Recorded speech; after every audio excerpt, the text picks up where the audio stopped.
Babuji Maharaj used to say so much about Lalaji Maharaj that I had one regret, that I coexisted with Lalaji Maharaj for the last 5 years of his life and yet never managed to see him.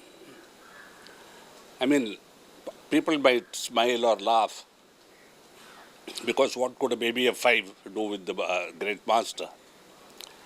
But suppose I had been exposed to him and merely having been looked at by him would have made a big difference.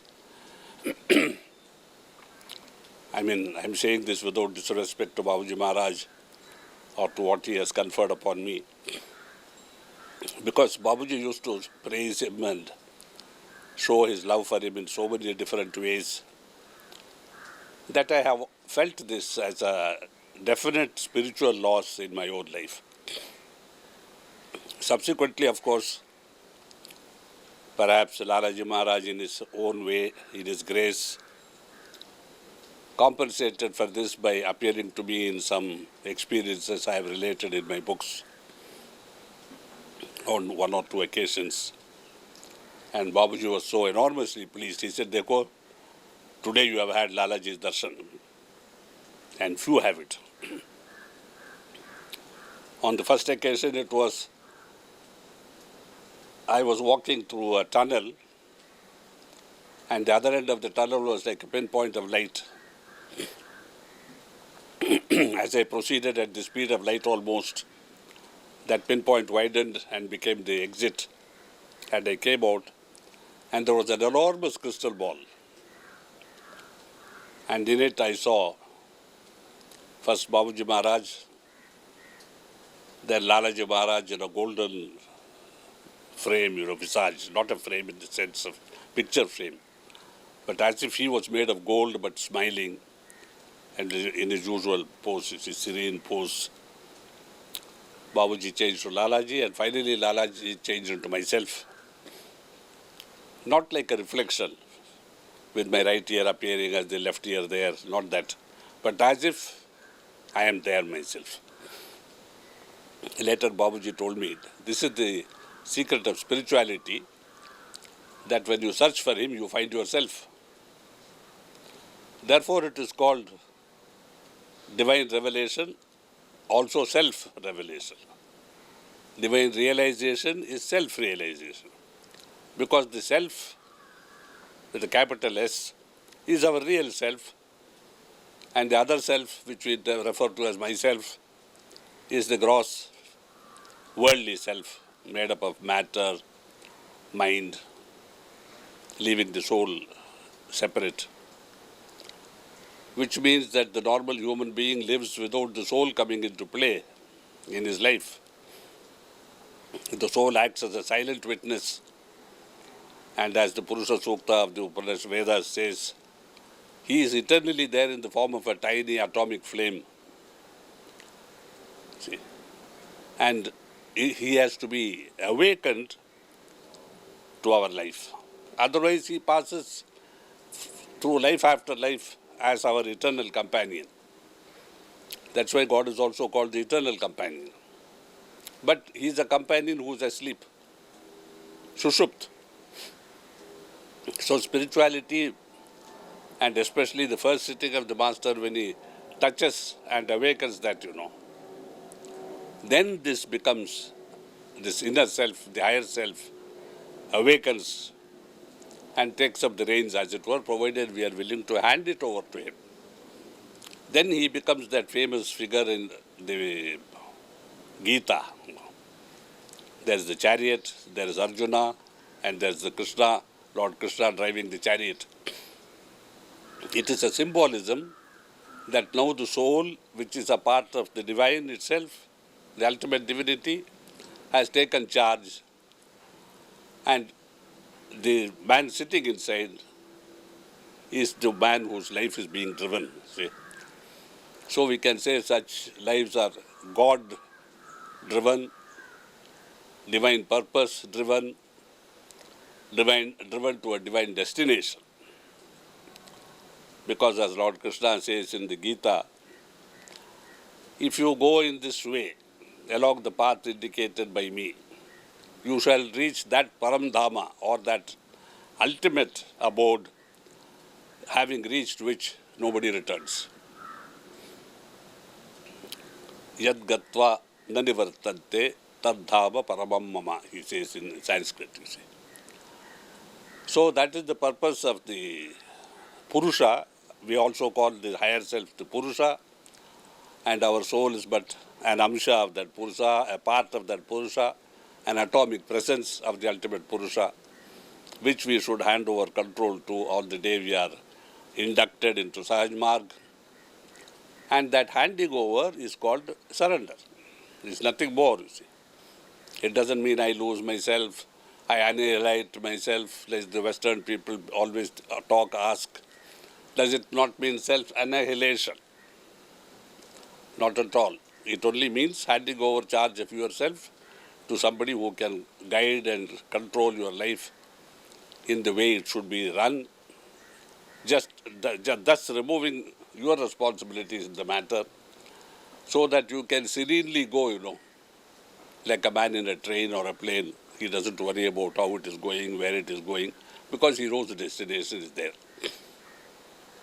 So for this reason, I had felt, that if I had been blessed by being presented before Lalaji Maharaj, my spiritual journey may have been awakened much earlier.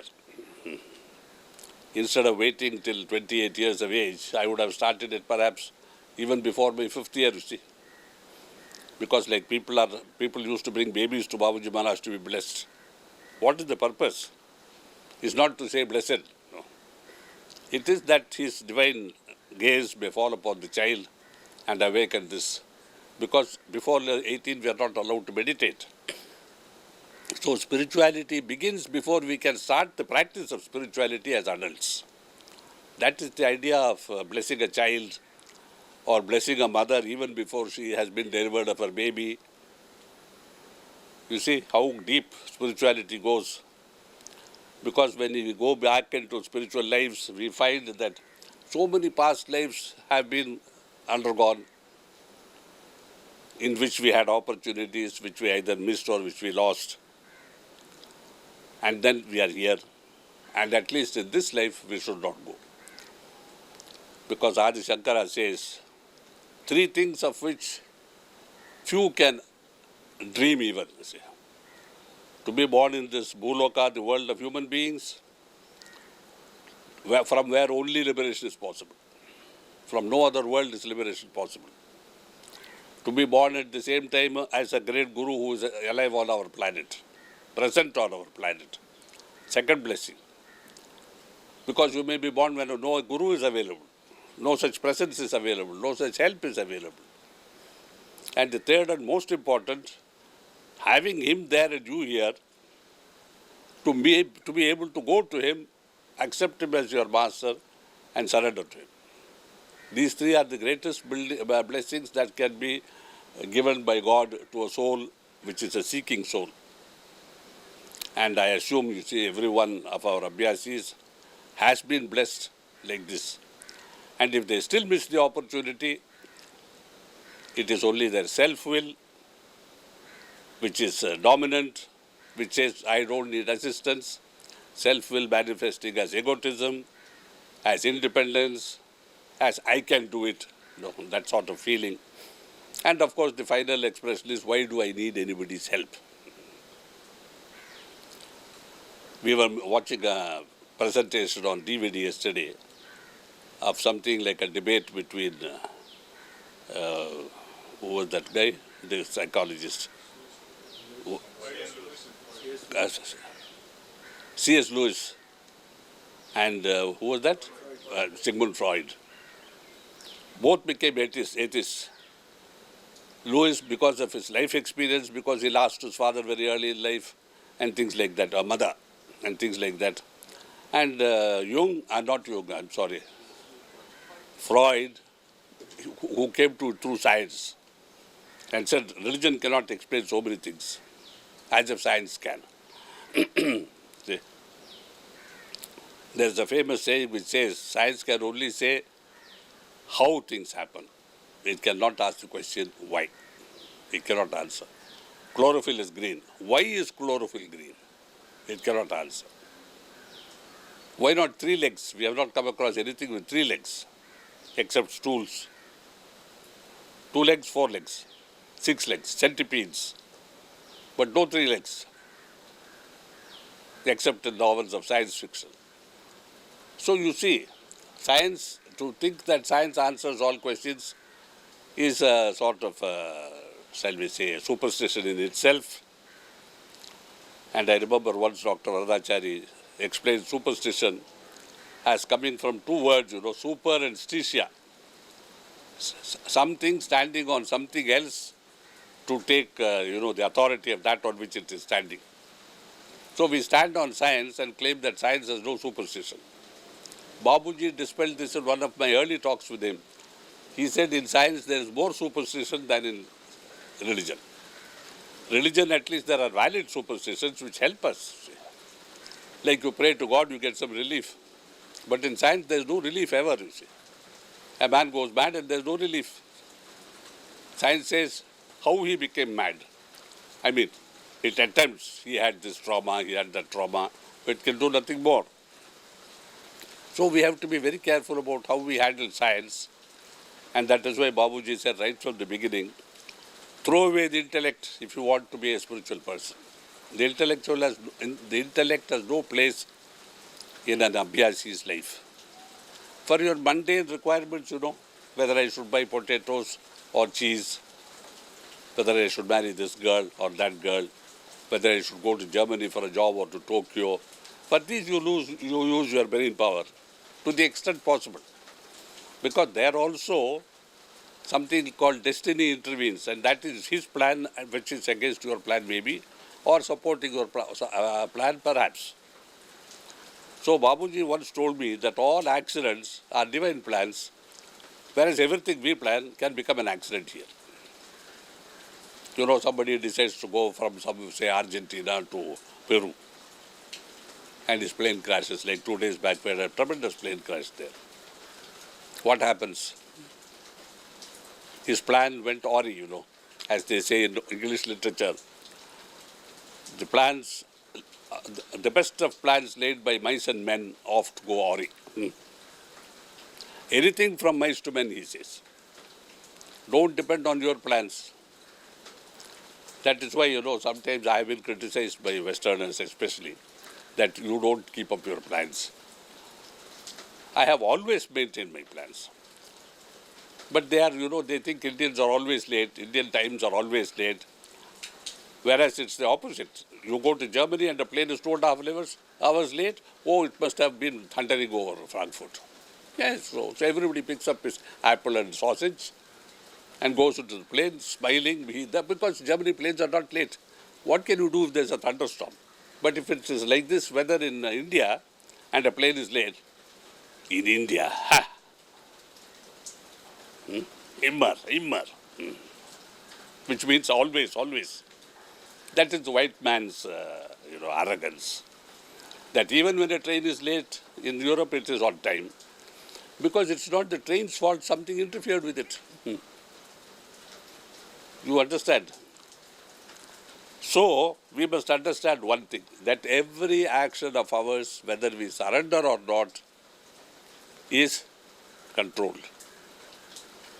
The nearest thing approaching this sort of life is the cosmonaut's life. Every action of his, from sleeping to taking his nourishment to defecating, is controlled by ground control somewhere. He wakes up on time, he eats on time, he goes to the toilet on time. He cannot waver from it for even 1 minute. Ting, he is awake. Report. Eat. And you get to something squeezed into your mouth, like awful toothpaste, not even good paste. It smells and tastes like some other things, But they have to take it. They have been trained. No, go to the toilet. You cannot say, I cannot. Do it. Yes, boss. No, that is not surrender. See, that is technological greatness, soundness, and genius. that you have been trained for 2-3 years and you are now in a vehicle which is extra terrestrial and which is going around orbiting the sun. And behold, there is a God on earth who is controlling my actions, every action. But fortunately, he is not God, it is ground control. See? So the Western mind can acquire and accept strictest control possible, provided it is not a divine order, but a human order. We are trained on the contrary to accept a divine order and suspect a human order, because human orders are based on human thinking, human aspirations, human longings, and the human desire for acquisition. And of course, the inherent tendency in human beings to rob, to steal. Expansionist tendencies. I want more territory. You have Alexander the Great. How he became the great is some mystery, you know. Then you have Hitler, you have Mussolini. And you have the expansionists in America, the white people who invaded an ancient land and drove the local people out. And then you have the expansionists in other countries, you see. For instance, we had the Mughals in India who ruled us for, I don't know, 400 years, something like that. And then came the British, 250 years. And now, of course, we are independent, where we are misruling ourselves, because our rulers don't listen to the voice of God. They listen to their own inner so-called voice, or so-called inner voice, which tells them, aspire for position, become the next prime minister. You will do good, you know. It reminds me of that guy in The Lord of the Rings who has obsessed the king, you know, the king of that horse country. What's his name? Of Rohan, Theoden, king. Why do you corrupt a mind already so badly affected? No. And the king is already possessed, you see. So we are taught to beware of even governments. Be careful with governments. Obey the law, because that is implied in every legal situation. You have to obey it. But as Babuji said, follow with discrimination even the master. The thing which brought me closest to my master was something about responsibility, you know, obedience. He said obedience cannot be a total thing. Obedience must conform to 4 principles of which Lalaji Maharaj spoke. He said, you see how great Lalaji was. He provided for all situations. In Sahaj Marg, there is no automatic rule that you obey everything the master says. I said, under what circumstances are we allowed not to obey? He said, if the order that the master gives you goes against your shastras, your religious tradition, if it goes against your scriptures, you know, if it goes against your own conscience. 3 things. In such cases, you have a right to disobey the master. Of course, I took it with a pinch of salt, because at the highest levels of spirituality, even these don't apply. That is my conviction. I am not going beyond what Lalaji Maharaj stipulated. That is applicable only up to a certain level. Like even in civil law, you don't like wars, you refuse to participate in a war. You can say, I will not fight, but you have to take the consequence, you go to jail. You know. So there are situations where obedience is implicit, and if you disobey even at that stage, there is a punishment. But as we say in Tamil, what came up to the head only took the turban. See? So Babuji said, you know, on one occasion he was given an order, and he tried and tried, but he couldn't do it.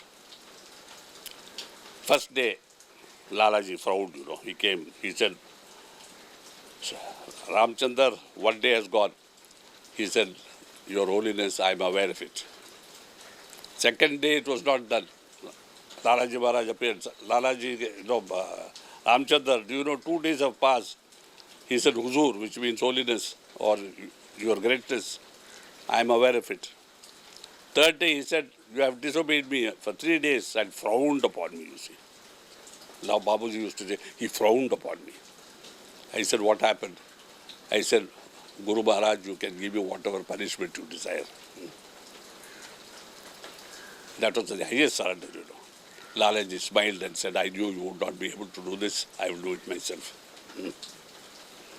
On another occasion, he carried out the order. And he had to go hungry because when he reached his destination, he found all the shops, restaurants, everything was closed. Some result of his own work. And he said, look here, I have to go hungry, though I obeyed his order. So when Guru's order goes against nature's edicts, Guru is of course supreme. He is the ruling authority in the living present. Nature's orders are blind orders.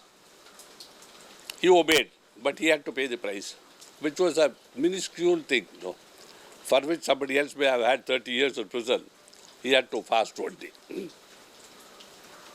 So, obeying the Master can never be at a loss to ourselves. We gain his approbation, his happiness. He comes smiling before and says, well done. You see, whereas if you don't obey, Sisyphus, down. I remember one occasion when I had to fast for 5 days, see, in Denmark. He said, Partha, will you accept what I am going to say? I said, of course, no question of not accepting. He said, I want you to fast tomorrow. I said, for this you are asking so many questions. Done. Next day I fasted. That night he came again. I mean, we were sharing the same room. Before going to bed, he tapped me on the shoulder and said, I have to request. I said, Babuji, please don't embarrass me. He said, I want you to be hungry tomorrow also. I said, yes, why not?